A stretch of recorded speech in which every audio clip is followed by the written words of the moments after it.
आत्मा का आतंक। हेलो दोस्तों, अगर आप हमारे चैनल पर नए हैं तो प्लीज़ चैनल को सब्सक्राइब कर लें। मेरा नाम अरविंद है और मैं मुंबई का रहने वाला हूँ। ये उन दिनों की बात है जब मेरा कॉलेज का तीसरा साल शुरू हुआ था। खूबसूरत हसीना के रूप में दिल दहला देने वाली क्रूर आत्मा का आतंक मैंने उस दिन झेला था। सच कहूँ तो मैं उस दिन मौत के मुंह से वापस आया था। मैं जूहू पर बैठा नारियल पानी पी रहा था। दोपहर के 12 बजे थे। सामने कुछ ही दूर पर एक सुंदर सी लड़की मेरे सामने मुझे घूरे जा रही थी। भी मैंने भी एक प्यारी सी स्माइल दे दी। मुझे लगा कि आसपास कोई भीड़ नहीं है। मामला बिगड़ा तो आराम से 9-2-11 हो जाऊंगा। तभी मेरे पसीने छूट गए क्योंकि वो हीरोइन टाइप की लड़की मेरी तरफ आने लगी। मुझे लगा आज तो पक्का सैंडल पड़ेगा या उसकी 5 उंगलियां मेरे गाल पर छपेंगी। पर गजब हो गया। उस लड़की ने आकर मुझसे हाथ मिलाया और सीधा मुझसे बोला कि चलो कहीं और चलें। नारियल पानी वाला आदमी उस हूर परी को मेरे जैसे शर्मीले रोमियो के साथ देखकर कोमा में जाने वाला था और मेरी भी सिट्टी पिट्टी गुल हो गई थी। मैं आधा पिया नारियल पानी फेंक कर उसके साथ लट्टू की तरह चल दिया। मैंने फट से बाइक स्टार्ट की। वो भी लपक कर पीछे वाली सीट पर मुझसे चिपक कर बैठ गई और हम चल दिए। रास्ते में मैंने उसको पूछा कि कहाँ चलेंगे। उसने कहा कि कब्रिस्तान ले चलो। मैं बोला अच्छा, और वहाँ क्या करेंगे।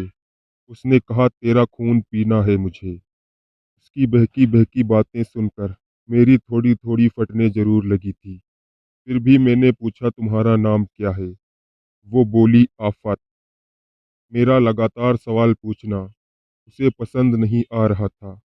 उसने बाइक रुकवा दी और बाइक से उतरकर बोली कि अगर तुमने रास्ते में आगे एक भी और सवाल किया तो मैं तुम्हारे गले लगकर तुम्हारा ताज़ा खून चूस लूंगी और तुम्हारा मांस भी नोच डालूंगी।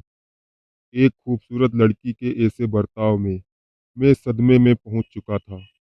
मुझे लगा ये शायद उसकी उनकी आदत होगी। तभी उसने जहां बताया वहां मैंने बाइक ले ली और उसके उतरते ही मैंने उसको कहा अच्छा चलो मैं जाता हूँ, मुझे कुछ काम याद आ गया। मेरे जाने की बात सुनकर वो पूरी तरह पलट गई और हंसते हुए बोली कि अरे तुम तो डर गए, मैं तो मस्ती कर रही थी। आओ अंदर आओ, यहाँ सिर्फ मेरे फादर की कब्र पर मुझे थोड़ा समय बिताना है, फिर चले जाएंगे। तुम मुझे वापस जुहू छोड़ देना और चले जाना। अब इमोशनली टच देकर उसने मुझे कवर कर लिया, पर मेरी पूरी तरह हालत पतली हो गई थी। हिम्मत करके मैंने उसके साथ कब्रिस्तान में घुस गया। कब्रिस्तान के अंदर अजीब सन्नाटा था। वहां पहुंचते ही उसने पेड़ की छांव में खड़े होकर अपना रूप बदला। उस लड़की ने अपने बाल बिखरा कर खोल डाले और दुपट्टा पेड़ की डाल पर लटका दिया और उसी पेड़ पर उल्टी लटक गई और डायनों की तरह हंसने लगी। मैं तो पागल हो गया और इधर से गेट की ओर भागा। गेट पर पहुंचा तो देखता हूँ कि वो लड़की बिखरे बाल और लाल आंखों के साथ मेरे सामने खड़ी है। मैं कांपने और गिड़गिड़ाने लगा, पर वो मेरे सामने से नहीं हटी। उसने अजीब विकराल आवाज में कहा कि बहुत जवानी चढ़ी है, आज तेरी सारी गर्मी उतार दूंगी। मैं साइड से भागने लगा तो उसने मेरी टांग पकड़ ली और मुझे जमीन पर गिरा दिया। फिर उसने मुझे ऐसी जगह मुक्का मारा कि मैं बता नहीं सकता। मुझे मुक्के का दर्द कम हुआ था, पर वहाँ एक जोरदार झटका लगा था, जैसे किसी ने मुझ पर बिजली के नंगे तार छोड़ दिए हों। उसके बाद मैं पागलों की तरह चिल्लाने लगा और बेहोश हो गया। जब होश में आया तो खुद को कब्रिस्तान में नहीं, जूहू चौपाटी की रेत पर पड़ा पाया, और मेरी बाइक भी वहीं थी।